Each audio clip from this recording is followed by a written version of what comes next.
On this episode of the Turnbuckle, William Regal's WWE return is still in play. WWE teases Bray Wyatt's storyline with Alexa Bliss on last night's Raw. And speaking of last night's Raw, Becky Lynch got ripped for sucking up to the fans in the opening hour. Folks, it's time to hit a good vibrations into some wrestling news because it's time for the Turnbuckle.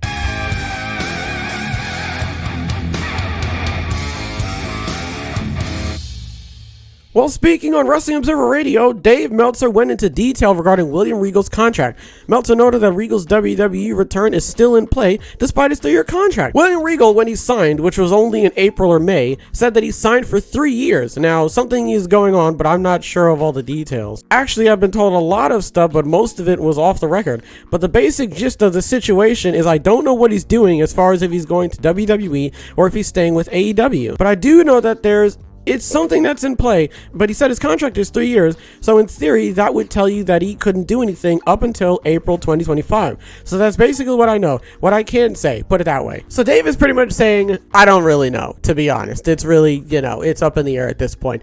I don't want William Regal to go back to the WWE, and that's only because I like the storyline that he's currently got going on with, he's got the BCC, and he's also doing this thing with MJF right now.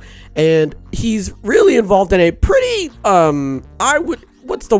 He's involved in a pretty interesting storyline with Moxley and Daniel Bryan, you know what I mean? Bryan Danielson. Sorry, I should really say that. I like what he's got going on now, and I really don't want him to leave. Well, I mean, he's not going to leave anytime soon, but still, I mean, I don't want him to stop what he's doing now. You know what I mean? I really enjoy the storylines that he's got going on. I don't know, maybe it's a good thing that he comes back, but I mean, at the end of the day, he's not going to be back as far as Meltzer knows, right? He's not going to come back until like April 2025, so I mean, it's going to be a while, so who knows? Maybe when the contract is up, he'll be like, you know what? I don't actually want to go back to WWE, so at the end of the day, we're going to have to wait and see. Next, we're going to be talking about WWE and how it teases Bray Wyatt's storyline with Alexa Bliss during last night's Raw. Alexa Bliss appeared during a backstage segment with Asuka and Raw Women's Champion Bianca Belair. During the interview, Bray Wyatt's moth logo flashed on the screen behind Alexa Bliss, causing her to zone out. Alexa Bliss's expressions changed completely after the logo appeared on screen. She seemed distracted, and even Bianca Belair noticed that during the interview. I don't want them to do this. I don't want them to do this at all. I would rather Alexa Bliss be involved in her own storyline. I don't think that she should go back to being the sidekick to Bray Wyatt, because the last time that happened, Bray Wyatt ended up leaving, and then she took the gimmick, and then nobody liked her for it. Now, I'm not saying that the exact same thing is going to happen, but I would really appreciate it if Alexa Bliss got her own character. If Bray Wyatt is just like, I don't even know how to explain this. If Bray Wyatt was just like, I know who you are, that's pretty much it. I just think that going back to that well is unnecessary. You know what I mean? Like, they don't really need to be doing that. Alexa Bliss needs her own character. Right now, she doesn't really have a character. Let's be honest. She doesn't have a character. She's literally, like, just now leaving the vicinity of being the spooky lady. She's just now leaving it. Like, when she came back with the whole Bianca Belair beating up Damage Control, that sort of yada yada, she didn't have a character. She's just Alexa Bliss with dye in her hair. That's pretty much it. You can tell that her being face is what is stopping her. You can tell that she doesn't really have a whole lot going on. She's much better being like the bitchy character of the roster, being like, I'm better than everyone. You know what I mean? I don't want this whole Bray Wyatt storyline to bleed into Alexa Bliss, because at that point, she's doing that whole transition out of the character only to transition all the way back into the character again. It doesn't really make a whole lot of sense. You know what I mean? And then are we going to get Lily again? Like, I don't know what's going on. Finally, Becky Lynch got ripped for sucking up to fans on WWE Raw. On this week's episode of Monday Night Raw, Becky Lynch kicked off the show in a way she only knew how. Lynch got in the crowd and really played up her babyface character. After she made her way to the fans in attendance and interacting with them, namely with a boy named Bob, the man was then involved in a brawl with Damage Control. While speaking during the latest edition of his Ref and Ran online series, former WWE referee Jimmy Corderas talked about Becky Lynch's actions on the show. He ripped Lynch for sucking up to the crowd too much. I'm all for Becky Lynch being the baby face that she is right now, but did she really need to play up to the audience the way she did and put them over huge and how much she loves them and does everything for them? Even go out into the crowd with Bob and Zachary and the kids. It was a cool moment for them, sure. But at the same time, I like the edgy Becky Lynch, the one that the crowd likes that doesn't have to play up to them. She doesn't have to suck up to them. To me, it felt like she sucked up to the crowd to get their approval. She's got their approval. She didn't need to go to those lengths last night. So I'm sure some of you already know of the whole like babyface opening the show and the heel opening the show. It was a mixture of two things. One of them was Becky Lynch going out and going, does everybody like me? Good? Okay. The other one was WWE going, hey, you just got back from an injury and you were just featured on the main event of Survivor Series, but you didn't say anything. So go out there and just talk to him. That's pretty much it.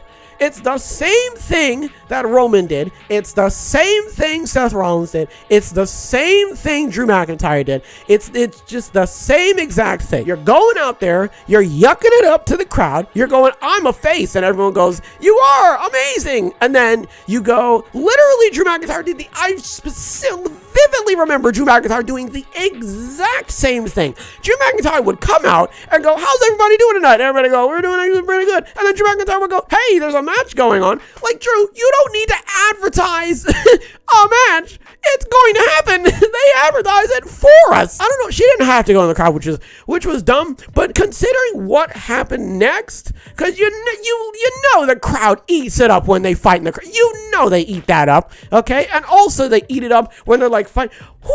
Okay? So they're fighting, and then they go like, I don't know, in the stadium area, the back stadium area, I don't know, and there's people there. How long? What are they coming back from concessions? Anyway, it's just WWE going, clap, please clap. You know the audience prompt thing where it just says begin clapping. Like, that's pretty much it.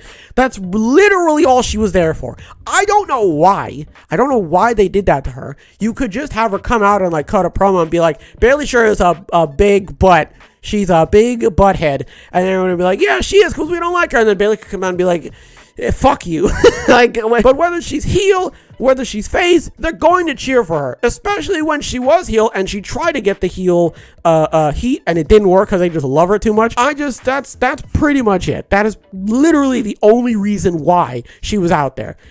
Completely unnecessary if you ask me. If you gun to my head, didn't need to happen, but listen, that's WWE, and you and I really don't have a say over anything. Unless you're Dave Meltzer watching this, and if you are, good, you should be watching this, all right? Take notes. What do we talk about? William Regal's WWE return is still in play, despite the 3-year contract. Well, listen, I love that Dave Meltzer said all that, right? He went on a whole rant to be like, I don't actually know. Good point, Dave, fair enough. I don't really know either, to be totally honest with you, so it's hard to really say at this point. WWE uses Bray Wyatt storyline with Alexa Bliss. That really shouldn't happen. Personally, I don't think that should happen. I feel like I'm not in the minority here when I say that shouldn't happen. But listen.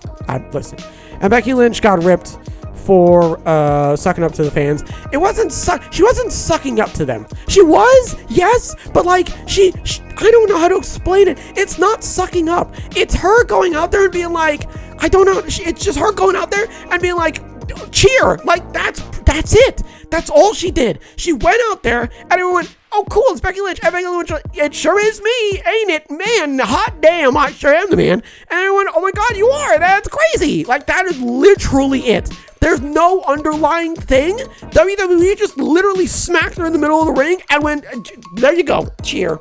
That's pretty much it. Folks, that's going to do it for this episode. Hopefully everybody has a wonderful tonight and a wonderful tomorrow. As always, big hugs. Big hugs all around.